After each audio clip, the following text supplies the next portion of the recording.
Welcome to Hope for the Mountainside. I'm Blake Croft, and I am so glad you're here.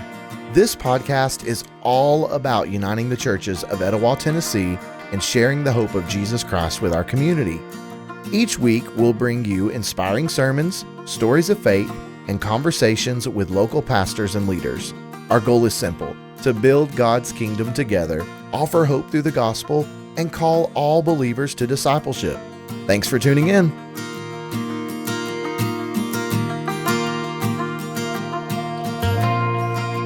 Hey everyone, welcome back to Hope for the Mountainside. I'm Pastor Blake, and I'm so glad you're here with me today. If you haven't yet, be sure to grab our daily Hope devotional at mtside.link/devo. It's a great companion to guide you throughout the week, and it's themed right along with this message. And if you're in the area, we would love to meet you in person. Visit mtside.link/visit for all the information about our services and more.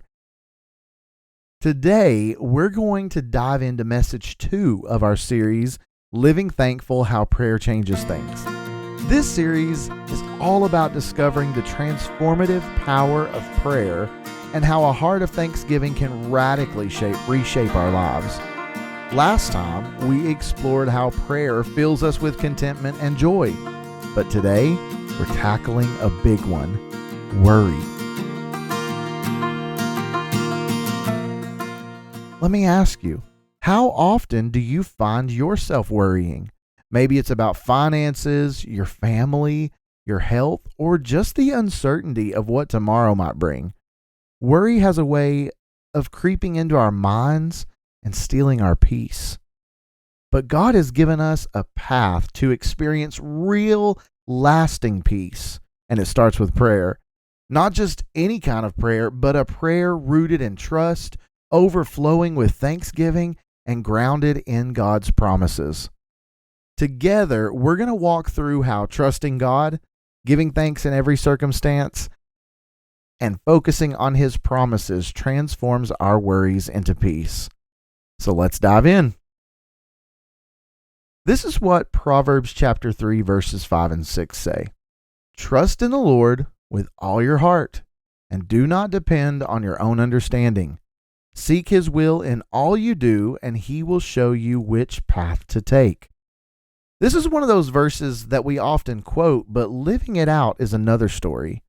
Trusting God with all our hearts means surrendering control. It means admitting that we don't have all the answers, and that we're okay with that because God does. But let's be real, that's easier said than done. Consider Psalm 56:3. It says, "But when I am afraid, I will put my trust in you." Fear and worry are natural responses, but they don't have to control us. David acknowledges fear, but he doesn't stay there. He turns to trust in God. There have been times in my life when I was overwhelmed by uncertainty. I tried to fix things, control outcomes, predict every scenario, but it only left me exhausted and anxious. It wasn't until I placed my trust in God and really placed it there that I began to feel peace. Trust does not eliminate problems, but it shifts the weight from our shoulders to God's. So I have a question for you. What would it look like for you to place your biggest worry in God's hands today? Trusting God is the foundation for finding peace, but there's more to it. Prayer becomes transformative when we add thanksgiving.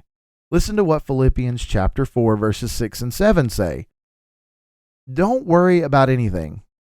Instead, pray about everything. Tell God what you need and thank Him for all He has done. Then you will experience God's peace, which exceeds anything we can understand. I love this passage because it's so practical. Paul tells us not just to pray about everything, but to pray with thanksgiving. Why is that? Because when we thank God, even in difficult circumstances, it shifts our focus. We stop dwelling on what we lack and we start remembering what God has already done. We referenced this in the first week, but in 1 Thessalonians 5:16-18, it says, always be joyful, never stop praying, be thankful in all circumstances, for this is God's will for you who belong to Christ Jesus. Notice here, it says in all circumstances, not for all circumstances. We don't have to be thankful for hardships, but we can be thankful in them because we know God is with us. So when worry starts creeping in, try this. Pause and thank God for 3 specific things He's done in your life. It might feel strange at first, but it really does change your perspective. Gratitude reminds us that God has been faithful before and He will be faithful again. So how would your prayers change if you started with thanksgiving instead of just bringing a list of needs? Trust and thanksgiving pave the way for peace, but there's one more element, and that's resting in God's promises. Listen to what Isaiah chapter 26, verses 3 and 4 say. You will keep in perfect peace all who trust in you, all whose thoughts are fixed on you. Trust in the Lord always, for the Lord God is the eternal rock. This verse paints a beautiful picture of peace. It's not just any peace, it's perfect peace. And it comes when we fix our thoughts on God, when we rest in His promises instead of being consumed by our problems. So often we lose our peace because we focus on the what ifs and the worst case scenarios. But when we meditate on God's promises, our perspective shifts.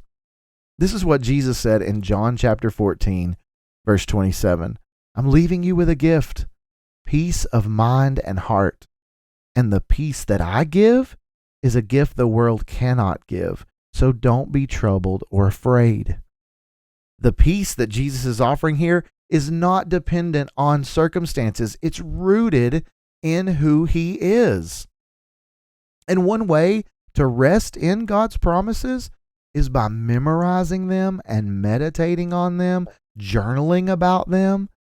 When worry strikes, speak God's word over your situation. Remind yourself of His faithfulness. So is there a promise of God that you can hold on to this week? Maybe it's His promise to never leave you, or His assurance that He works all things together for good. Let that promise anchor your heart. So, to move from worry to peace through prayer, we must, number 1, trust God with our worries. Number 2, pray with thanksgiving. And number 3, rest in God's promises. This week, I challenge you to take your worries to God. Trust Him. Thank Him for what He's done. And focus on one promise from His word that speaks to your heart. And I want you to watch how He will transform your worry into peace. Now, maybe as you listen, you realize that you don't have this peace because you don't know Jesus personally. Well, I want you to understand something. He offers a relationship right now to you where peace begins. Peace with God and peace in your heart. And if you're ready to place your trust in Him, I pray that you would do that today. It can be as simple as a prayer. Just to say that I trust you, Lord. That I believe that you died for my sins and rose again. And it's a prayer of surrender, saying, I surrender my life to you and I ask for your peace. And just know that if you pray a prayer like that, and you really do mean it, then Jesus becomes the Lord of your life. And if you pray something like that today, I want to connect with you. Please reach out either in the comments of this page or email. I would love to connect with you and show you what it means to be a follower of Jesus Christ. So thank you for joining me today. Don't forget to grab your daily hope devotional, which will follow along all week with this message at mtside.link/devo. And if you're in the Etowah, Tennessee area, We would love to see you at Mountainside Community Bible Church, and you can plan a visit to see us at mtside.link/visit. Until next time, keep trusting, giving thanks, and resting in God's promises. See you soon.